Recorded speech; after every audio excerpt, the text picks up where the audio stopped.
کہ ہمارے لوگوں کے دماغ میں یہ رہتا ہے کہ معہد علیمیہ میں پڑھے گا تو کیا بنے گا، شیخ علیم التقی میں پڑھے گا تو کیا بنے گا، فیض القلوب میں کیا پڑھے گا تو کیا بنے گا، کل ملا کے اگر مدرسے میں پڑھے گا تو کیا بنے گا.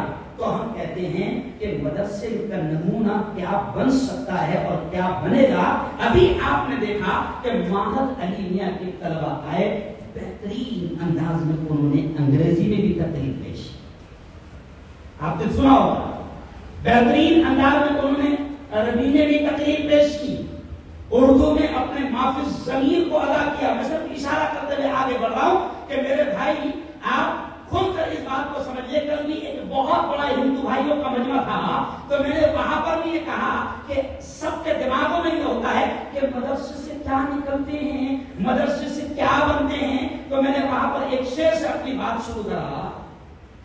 ہم آقا کے ماننے والے ہیں، ہم فرقہ پرستی کیا جانے.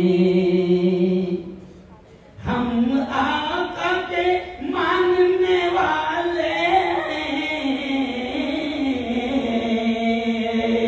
ہم آقا کے ماننے والے ہیں، ہم فرقہ پرستی کیا جانے. ہم لوگ مدارس والے ہیں، ہم لوگ مدارس والے ہیں، ہم دہشت گردی کیا جانے. ہم آقا کے ماننے والے ہیں، ہم فرقہ پرستی بولو. تو بس اشارہ کرا. میں نے ہندو بھائیوں سے بھی کہا کہ سوتنتر سینانیوں کی پوری فہرست دیکھو، مجاہدین آزادی کی پوری لسٹ دیکھو. دہلی میں جو گیٹ وے آف انڈیا بنا ہے اس پر دوربین لگا کر جو 60-65 ہزار نام لکھے ہیں ان لسٹ میں دیکھو کہ کتنے مدارس کے علماء ہیں اور کتنے مدارس سے فارغین ہیں. مجاہدین آزادی میں ایک لمبی فہرست ہے جنہیں ہم فخر اور گرو سے کہتے ہیں کہ وہ سارے کے سارے سوتنتر سینانی ان مدارس کی دین تھے اور ہے.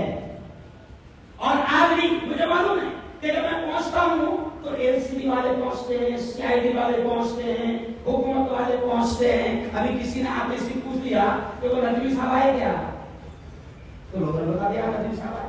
میں کھل کر یہ کہہ رہا ہوں اگر میرے حکومت کے نمائندے یہاں پر موجود ہے تو میں ان سے کہہ رہا ہوں کہ آپ 1-1.5-2 گھنٹہ یہاں پر بیٹھنا، آپ کو پتا چلے گا کہ مدارس میں کیا دیا جاتا ہے اور مدارس سے کیا پروسا جاتا ہے اور مدارس سے کیا پہنچایا جاتا ہے.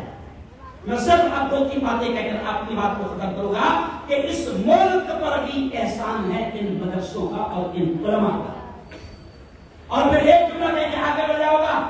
ابھی ہم لوگ کھانا کھا رہے تھے، مولانا خالد صاحب ندوی صاحب ہم لوگ کھانا کھا رہے تھے تو وہاں کسی نے کہا کہ آج بھی، اب میں عام مسلمانوں کو یہ بات کہہ رہا ہوں کہ کسی نے بڑی پیاری بات کہی کہ آج بھی ملک میں اگر میدان میں اتر کر امت کی رہبری اور رہنمائی اگر کوئی کر رہا ہے اور باطل طاقتوں سے آگے ملا کر اگر کوئی کام کر رہا ہے، بات کر رہا ہے، تو آج بھی میرے یارو اس دارالسرور اور مدینۃ الاولیاء برہان پور کے رہنے والوں، آج بھی اگر امت کی کوئی رہبری کر رہا ہے، رہنمائی کر رہا ہے، حفاظت کے اقدامات کر رہا ہے، تو ہم فخر سے کہہ سکتے ہیں کہ میدان میں آپ کو صرف اور صرف علماء نظر آئے، کوئی نہیں ہے. یہ مدارس میرے استاد محترم حضرت مولانا علی نے عربی کہتے بس یہ اپیل کر کے میں اپنی بات کو ختم کر رہا ہوں. اپیل کر رہا ہوں، میں آپ سے اپیل کر رہا ہوں مدارس کے لیے.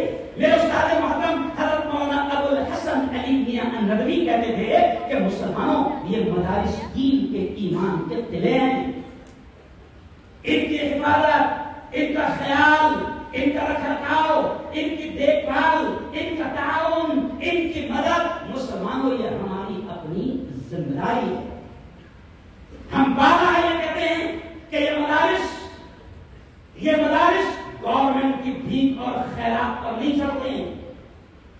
ابھی ٹکڑا سنا رہے تھے مولانا بلال صاحب کیا، تو وہاں سے یہ میرے ذہن میں یہ بات آ گئی کہ کتنا برا حال ہے تعاون کا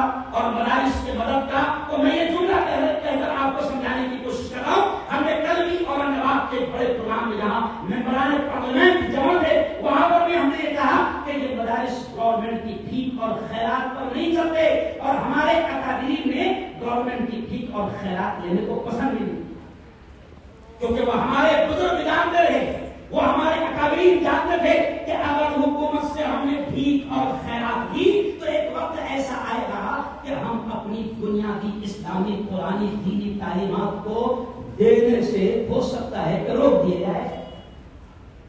اس لیے ہمارے اکابرین نے گورنمنٹ کی بھیک اور خیرات نہیں لی،